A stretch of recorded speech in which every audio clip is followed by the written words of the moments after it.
Hello everybody. Today I'm going to be teaching you how to hit the castle zip.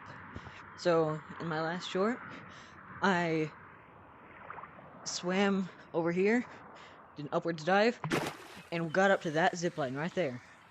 All in one clean move. So I'm going to be teaching you how to do that. So, first of all, go watch my other two tutorial videos on dive turning and pendulum swimming. Both of these are necessary to do it. To do it any other way requires being like top 10 swimmer. Like, I can't even get very high with that method. So you gotta know how to use the pendulum swim effectively and the dive turn.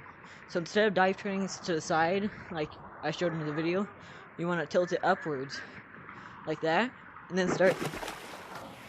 and then you start tilting your hand upwards, and then eventually bring your entire arm upwards. So in the end, it will look like this. Alright.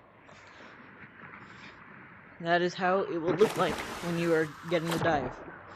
And another thing, the speed that you're going forward does not matter very much. Like, if you're going at the speed of smell, you're not gonna make it. But you don't have to be going extremely fast to make it. Like, I missed one thing there, which is why I failed.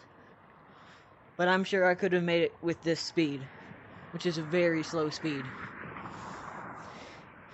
So, you don't need that much speed. You just need to know how to get some speed. Enough speed that you can turn up and down pretty quickly. So, you start off with the pendulum, you keep it going, and you have to stay low down to the ground. And once you get a route right lined up with this part of the ship, right here, I know it's hard to see because I'm blue, but it's this part of the ship. Once you get lined up with that, then you want to stop using your left hand and go into an upwards dive turn. Alright? And then with your right hand, what you want to be doing is you want to be slowly turning your hand to be going up. So if you didn't have your left hand, you would be going forward, and then you would slowly start going up with just that swing. You keep doing the pendulum, but you tilt your hand to make yourself go up. And while you're doing that, you have your left hand doing the dive. And now for the hardest part of this entire thing, the surface slap at the very end. So once you've gotten all that speed, you then need to go for a surface slap. So a surface slap is basically just where you slap the surface of the water and get pushed way higher than you would just with any regular jump. See, my head just barely goes above the light there, and then with a surface slap I get way above it. Alright? So you want to have a well-timed surface slap. A well-timed surface slap, when you're dive turning upwards, the time that you want to do it is when you're right here, where you can just barely reach out of the water with your hand all the way extended. Right?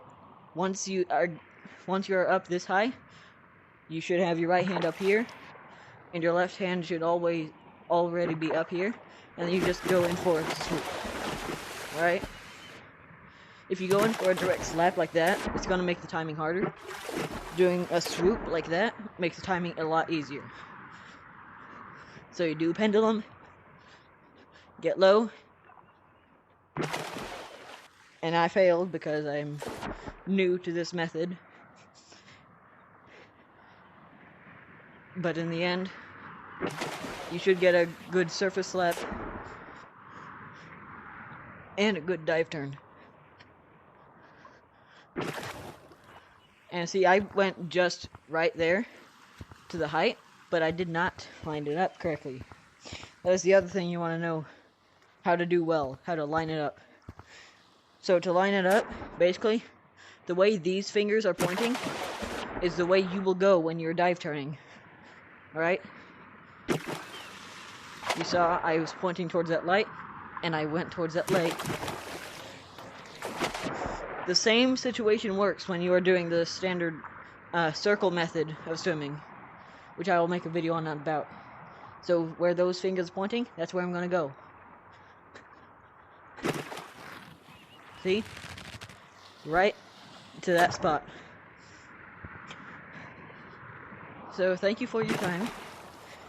I hope that you can use this to the best advantage that you can use it to.